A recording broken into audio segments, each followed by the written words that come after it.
Well, good afternoon, ladies and gentlemen. Thank you all for joining us. My name is Akash Pound, and I'm very pleased to be chairing today's discussion here at the Institute for Government. The title of our event is What Next for Scotland? The Independence Question and the Future of the UK.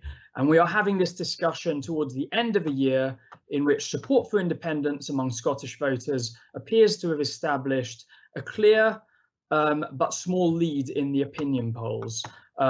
For those watching on video, hopefully you will shortly be able to see a chart, which you can also find on our website, which illustrates this point. And what it, I think, quite clearly shows is that there has been an upward trend in support for independence, more or less since 2017, but particularly during the course of the past year.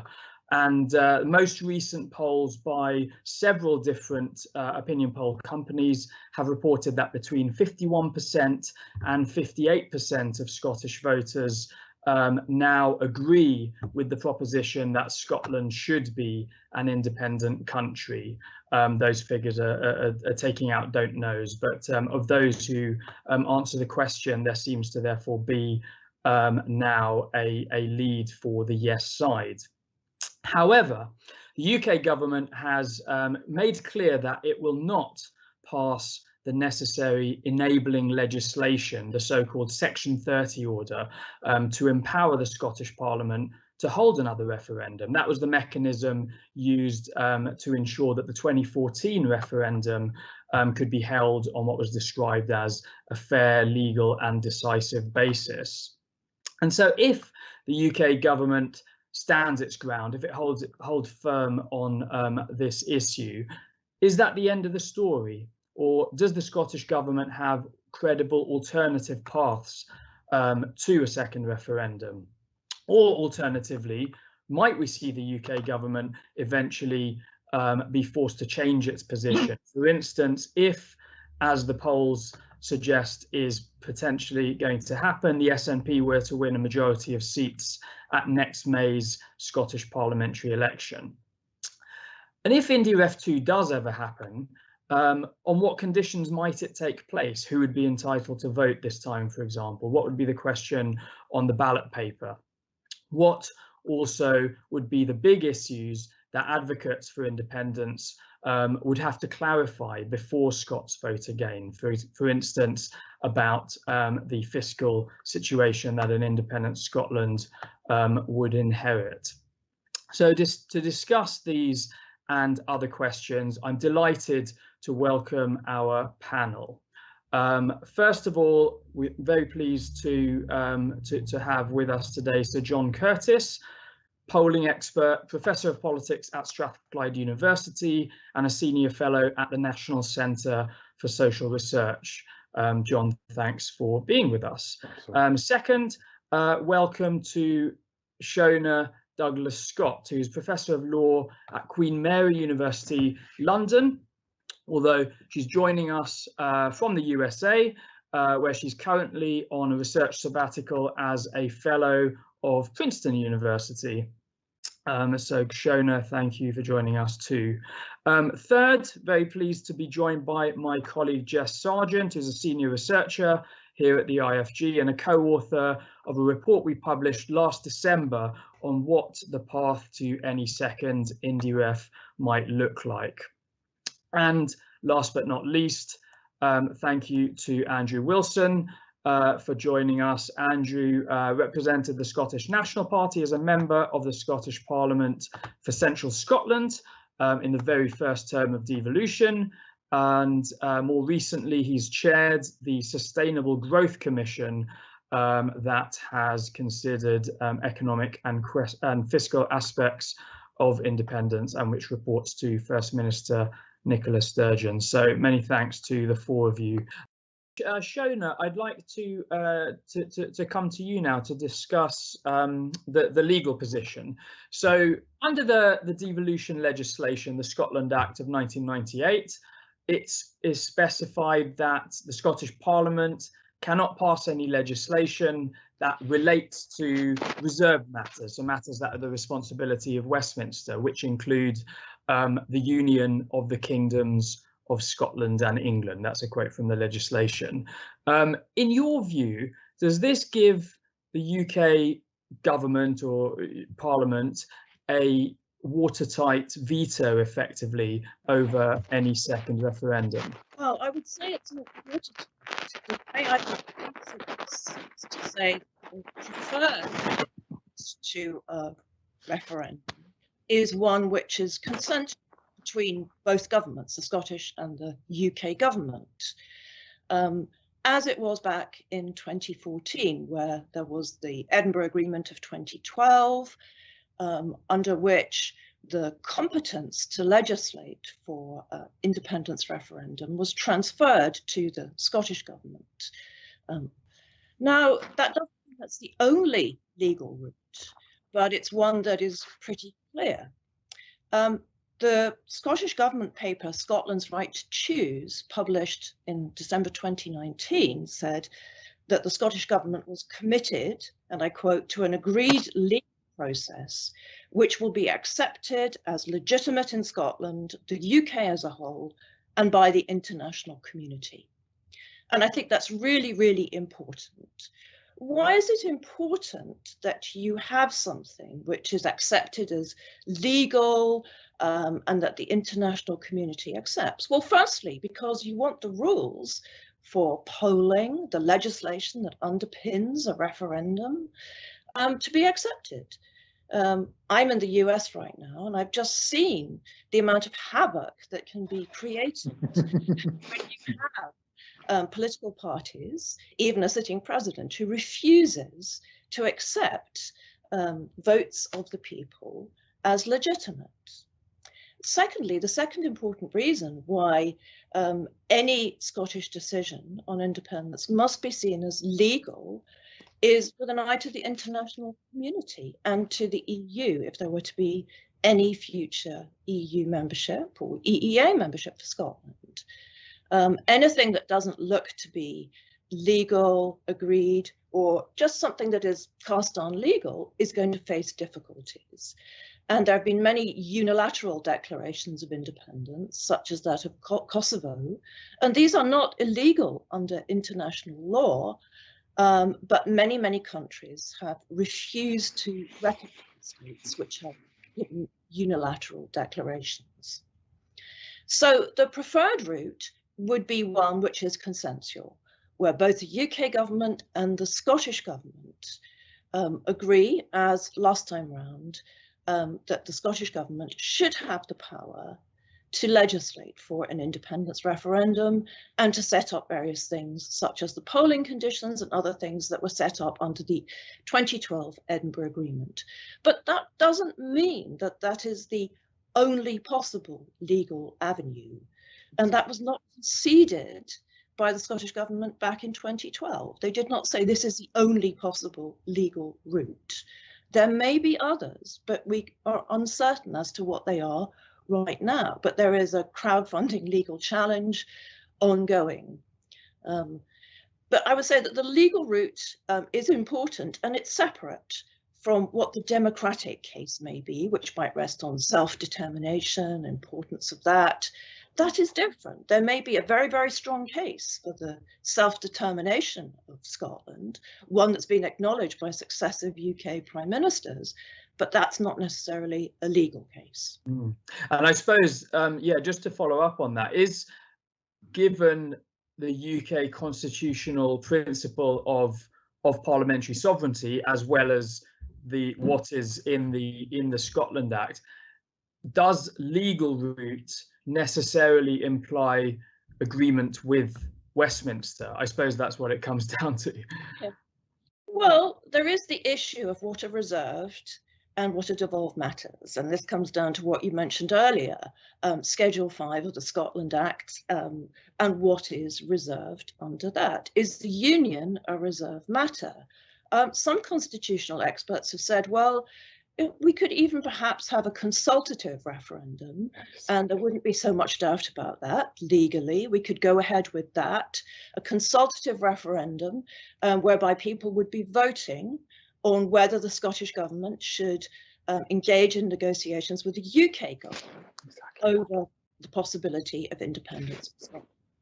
That would run into less obvious legal hurdles than a straightforward attempt to run a legal referendum that were not merely consultative. But there are problems, there are practical problems with that. We've seen the situation in Catalonia, where a referendum, even a consultative referendum, was not accepted, and a lot of people didn't turn out to vote in it.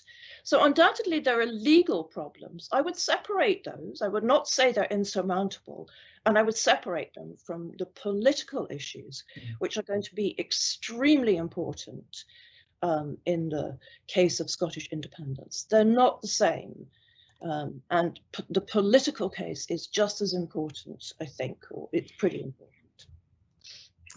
Andrew, very interested in your view on this same issue.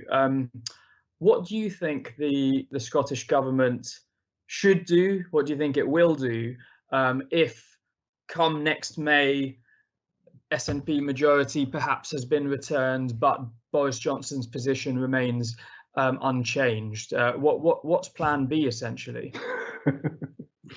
Well, the point to start with is the reason we're here, as John said, is Brexit. You know, the case for having a referendum now is because we're leaving the European Union against the expressed will of the Scottish people. And that has moved the polls in the ways that John has described. The core approach has to be, for all the reasons that Sionaidh outlined, that the democratic will is expressed through a legal and legitimate referendum that is legitimate not only in the eyes of the people of Scotland, the UK, but crucially the European Union and its member states, who will allow or not allow Scotland to rejoin and accede through the process that would then follow. So legitimacy is really, really important. An orderly approach is really, really important. The Scottish Government are very well advised. Obviously, Scotland has had for some time its own legal system. And we have a Lord Advocate, we have other law officers who are independent of party advising the government. We have Scottish law lords represented in the House of Lords who have all been rather vocal, by no means supporters of the SNP or independence, but vocal on matters such as the internal market bill and its legitimacy, and of course, all the way through Brexit. So the real question is not what's Plan B for the Scottish Government. The real question is how could it be sustainable for the United Kingdom government to continue to act in a way which is non-constitutional, which is against the principles set out in 2012 and through 14, that is against the express democratic will of the Scottish people, if indeed we get there. And John's right to say it's not necessarily certain that we will. So this will run.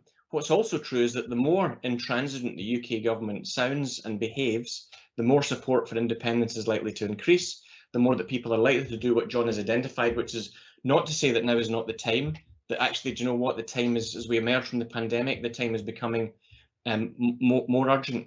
Because what's really interesting, I'd love to hear John's view, but what I see in the polls beyond the headlines is that for people of working age, we're into the 60s. If you include the don't knows, people supporting the union are now in the 30s.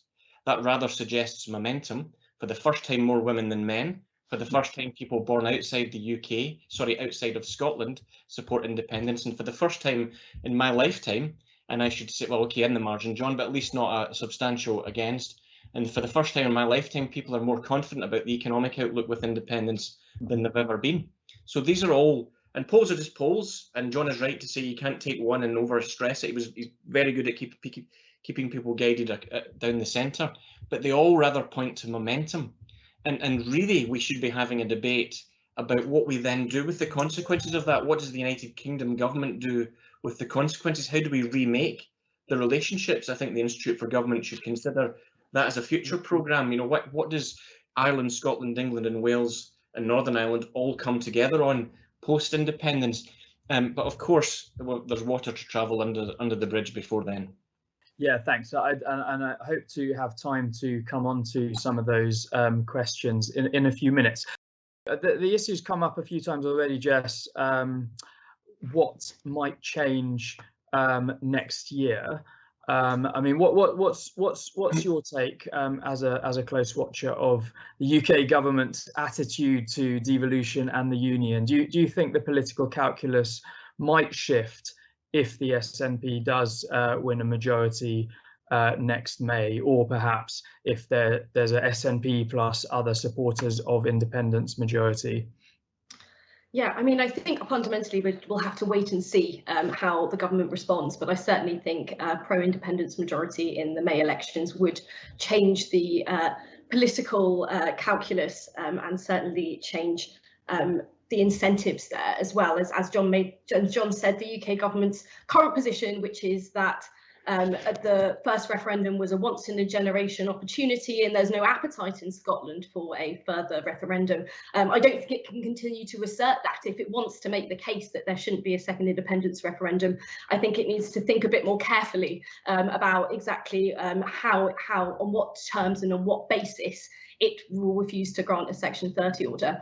But I also think the UK government needs to think about whether its short-term strategy for preventing a second independence referendum could actually be counterproductive in its long-term strategy of preventing independence.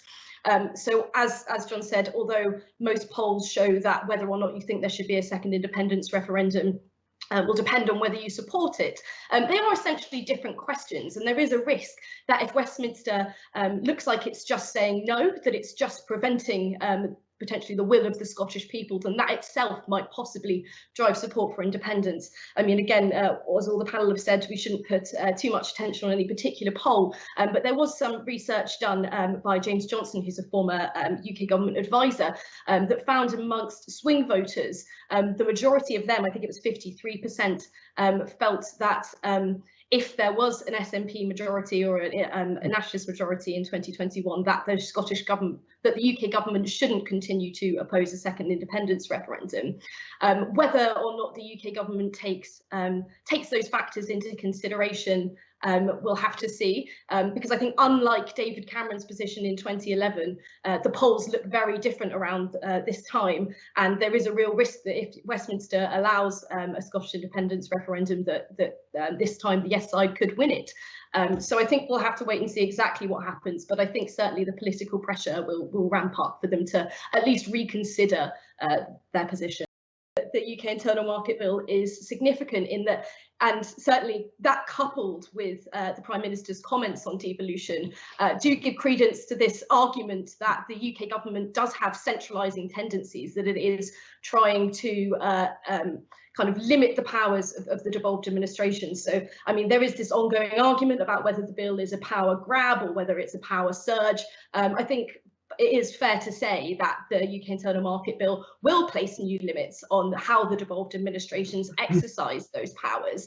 And fundamentally, I think in the UK government's strategy towards the union going forward, there's two ways it could approach it. It could take a competitive approach that seeks to kind of compete with the devolved administrations, or it could take a more cooperative approach and think about how the four nations could work together in the interests of the whole of the UK. Well, I think there are elements of the cooperative approach happening through programmes like common frameworks and the ongoing intergovernmental relations review, which we're hoping to see the results of soon. I think a lot of that has been undermined by this more competitive approach, which we've seen both in the UK Internal Market Bill and the constraints that might place on devolved powers, but also in how the UK government intends to use new spending powers that it's taking to replace EU structural funds. Today we saw in the budget a long-going dispute or question was resolved there, in that previously, where money had come from the EU, the devolved administrations had quite a lot of say in exactly how that was spent. The UK government has now made clear that the scheme that will replace that, it will be the UK government that will determine how that money is spent, as part to try and spend money in the devolved administrations with slapping a Union Jack on things. And although short term that might seem like a good idea, I think there is fundamentally devolution is popular in most parts of the UK. And actually there's a case to be made that a more cooperative and collaborative approach could be a better way for the UK government to try and address its concerns about rising support. The overall fiscal position that Scotland is in, and the challenge, therefore, that an independent Scotland would one way or another have to deal with.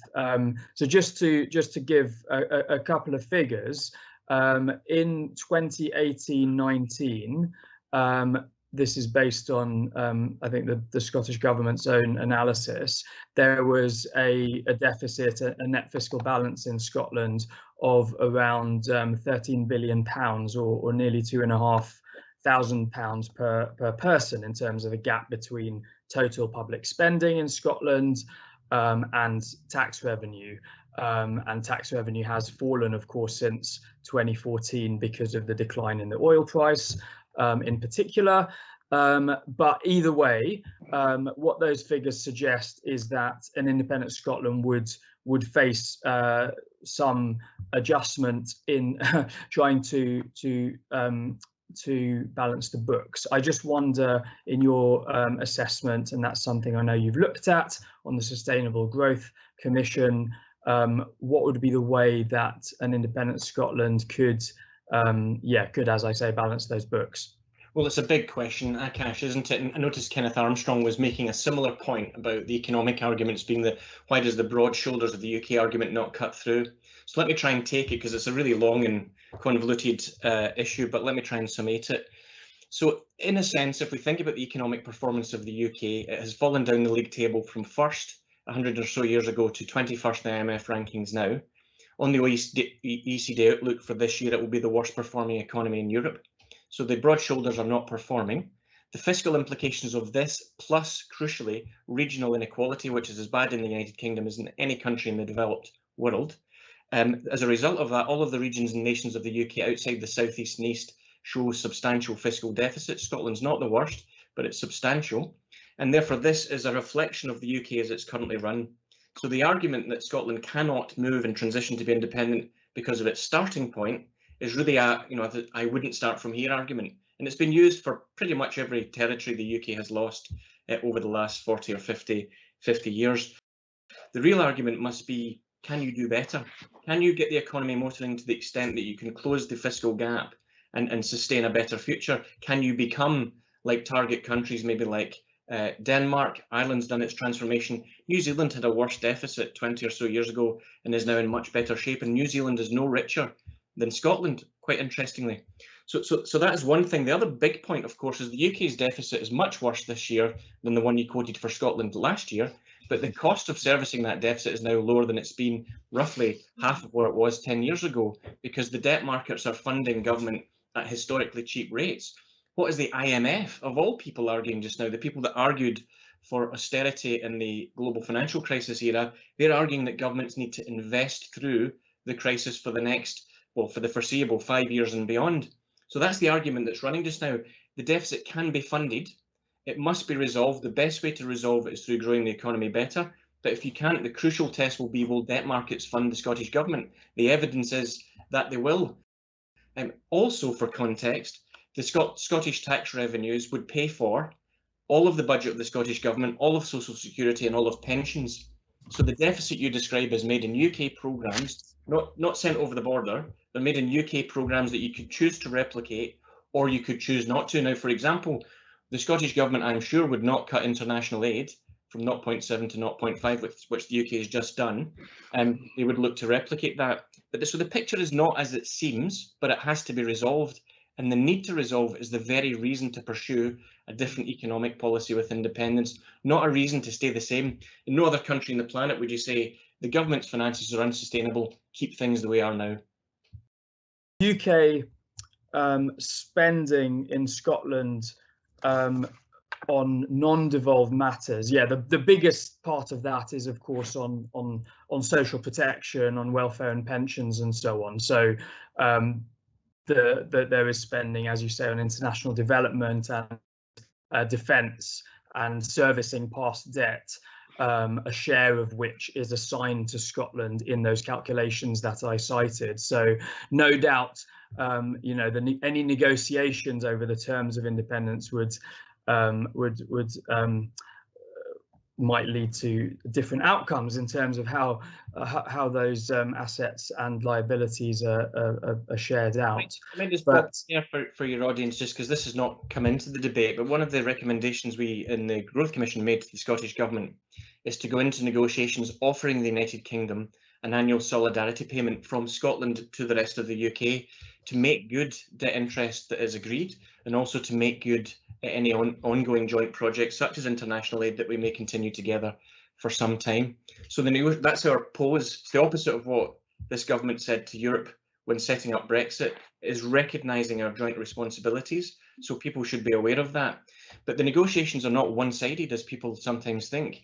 If you look at the assets and liabilities of the UK, the liabilities are 4 trillion and mounting. The assets are about 2.5 billion. So the question in negotiation is not about dividing up assets, it's about dividing up liabilities. So the UK government really requires the Scotland to take on a share of those. So that does empower the Scottish side in any such discussion. But I do think it's worth having a look at what's actually being proposed, because the realities of what's being proposed, the orderly transition, being clear in a white paper about what that will look like, are a million miles away from the content of the debate that's often dominated the London media. Yeah, okay, fair enough. And I know you've done a lot of analysis of that. Practical questions have not really had the airtime in recent years. There's of course been a big debate about Brexit, about the democratic and constitutional case for independence. But if it does ever come to it, I think these are potentially going to be the questions at the forefront of a lot of people's minds. And even in the long term, there's no reason why that gap potentially can't be closed by more intelligent policy. Will there not be short-term decisions, immediate decisions that an independent Scotland would have to make, whether that's raising taxes or cutting public spending, or are you confident that that could be avoided? Well, I think the markets demonstrate just now that the priority for the foreseeable future is to continue investment. Austerity is counterproductive. Pretty much all economists now agree that the approach taken through the post-financial crisis was counterproductive. You cut, you reduce demand in the economy, therefore you get less revenues, therefore your deficit continues to be a challenge. So that's not the approach that anyone would want to take. Having said that, if the Scottish Government has to pay a substantial premium for its debt compared to what the UK is now, that will be a challenge, and it will be a growing up challenge for democracy in Scotland to deal with a credit rating and to have an orderly, good counterparty relationship with the people that are funding our financial services, not just the taxpayers, but the debt markets. We've talked about Brexit as having helped the Scottish Government case for independence. Of course, the challenge that Brexit will pose is that if an independent Scotland wishes to re-enter the European Union or the EEA, so rejoin the single market and the customs union, does that not mean we will end up with a hard border with customs controls, other barriers on trade and so on between Scotland and England, the rest of the UK? Is that not going to be very difficult a sell for the yes side to make to the Scottish people? Well, it certainly is a challenge, Akash, that will have to be answered honestly. But the good news is we'll know, because within 37 days, we will know exactly what the border that's going to look like to our east and to our west that's being imposed. It's 4 years plus since the Brexit referendum. We still don't know. But when that is established, that will be what the border between the EU and Britain looks like. So we'll have a living and breathing example of it. No doubt, no risk, just the reality of it. That won't happen overnight, of course, because after a vote, there'll be at least 2 years in transition before a de jure, a flag-waving day of independence, and then there will be an accession process which could take some time after that. So it won't be an overnight matter anyway, it will take years. But people will have to weigh up the trade-off between, can rejoining the European Union stimulate your economy, re-establish your position in the world on values that you believe in, or do you have to put all your eggs in the basket of a state's economy that has been declining? Is a bit of friction going to be a price that's too high for the opportunities that you're weighing it up against? People will still be able to travel. Services and capital will not see a border. The issue really is the movement of goods.